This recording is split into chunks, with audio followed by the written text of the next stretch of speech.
Good morning, people. Listen, I got a quick word from God this morning, and I felt very impressed to share it. And my messages usually are directed towards parents because, hey, that is the season of life that I am. I am a parent. Okay. But I just want you to think about this statement. I heard it online. I was listening to a message from church yesterday, and it was so powerful that it really struck a chord with me in a great way. All right. So the thing that he said was this. It's so easy to take our disappointments that we've had in life and place them as limitations on our kids. It is so easy to take the disappointments that we've had in life and place them as limitations onto our kids. Okay? So just, if you've ever heard yourself saying, who do you think you are? Where are you going to get the money to do that? How are you going to make that happen? And I can understand, like, these are valid questions to a certain degree, but do you ever say, you can do that? That's awesome. So my question to you as a parent, do you set expectations for your kids? Do you set expectations for yourself? So as a family, my husband and I, we have Sunday meetings where we sit down every Sunday with our kids and we have discussions for about an hour. Hey, how was your week? What was successful? What was not so successful? And sometimes these conversations feel like it's not a big deal, but in my personal opinion, this is how you build trust with your kids. So when they have hard situations, they want to come to you and talk about it, right? You got to start with the small stuff. Again, my personal opinion. So I remember asking one of my kids, like, hey, what are your expectations for yourself? And she really didn't know. Now, don't get me wrong. My two girls are 9 and one is 4. So they have some expectation, but I was kind of raising the bar here.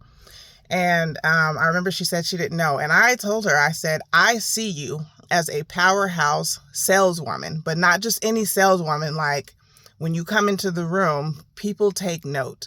And I was like, and you're going to be so good at what you do, you're going to be a force to be reckoned with. And like the confidence that it gave her, like she really was like, really? And I was like, yes, absolutely. Okay. Long story short, we go to church. That was months ago. Like, seriously, that was probably about 6 months ago when I said that to her. Fast forward, we go to church on a Wednesday and she was talking, we were seeing one of my friends and he said, now he's never met her before. And he looks at her and he says, you're supposed to have your own business and you're going to be really good at it. This man does not know my daughter, not this daughter anyway, right?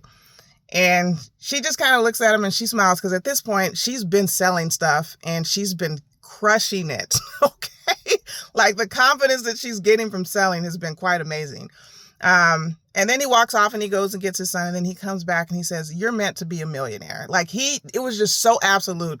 And if you're a person that understands when somebody has discernment, which he definitely does, you know that they're speaking from a place that is connected to God, because he said the same thing to me, not those words, but, so when he was talking to her, he was confirming what I had already said to her 6 months ago.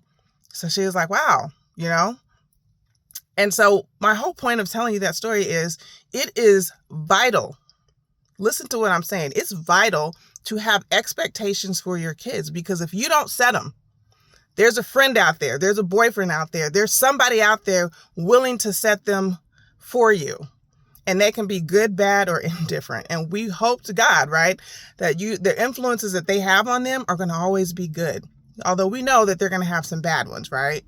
But if you have expectations for your kid, hey, you can do anything you want to do. Okay, you want to do this business? Let's figure out a plan to make it happen. What's the first step? And micro steps are key with kids. I think that's where I was going wrong with one of my girls, is just, it felt so overwhelming. So when I started breaking it down into small steps, it felt more achievable. So don't put limitations on your kids, okay? Set them up for success. And I'm going to tell you, one of the biggest gifts that my mom gave me was the gift of faith. Like, almost on a daily basis, I'm having a conversation that always makes me refer back to my mom. She talked to me all the time about stuff. And I'm so grateful, because even after she's gone, she's been gone for almost 4 years now, or maybe a little bit more than 4 years. But even after she's passed away, her words resonate within my spirit. Okay, so when somebody tries to tell me something that's not true, I can identify the lie. And that's why it is important to talk to your kids. Don't just think they'll figure it out, because they may, but it may take them 5 years longer than it really should have. Okay, so don't let your limitations or don't let your failed expectations become your kids' limitations. Set your kids up to succeed.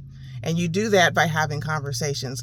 We have a thing that we say in my house where we all say it.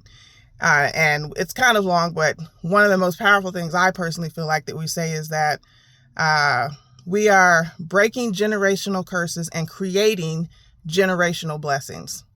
And that's a big deal, because if you know anything about generational curses, what was affecting the parent, if it is not dealt with the parent, will come to visit the child, and it'll be much stronger. But if you equip them with the right tools, listen to what I'm saying. Don't hide it from them. Don't try to pretend like it's not there. You equip them. You talk to them about it and explain to them where you went wrong and now how you fix the problem. And your prayers over your kids will cover them. Y'all listen to what I'm saying. It's important. My mom did this for me. And I remember I had a quiet time one time, and I thought it was from the pastor, but when I went back and read my notes, it was something that God gave me in my quiet time. And it just basically said, I need to remember. Let me see. So it said something like, it was in my notes and I was writing like chicken scratch, of course. But the word I'd gotten at that time was just, there will come a time where you will enter into my rest, and I will say, well done, thou good and faithful servant. And the prayers that you prayed over your children will take over where you once were, and they will carry them through to the next stage of their life. Your prayers are vital for your children. Okay, it's literally lifelines. And usually, and sometimes, it's a lifeline when you're no longer there physically. But God's word does not lie. So that is my word for today. I hope you guys are blessed by it. I'll see you in my next video.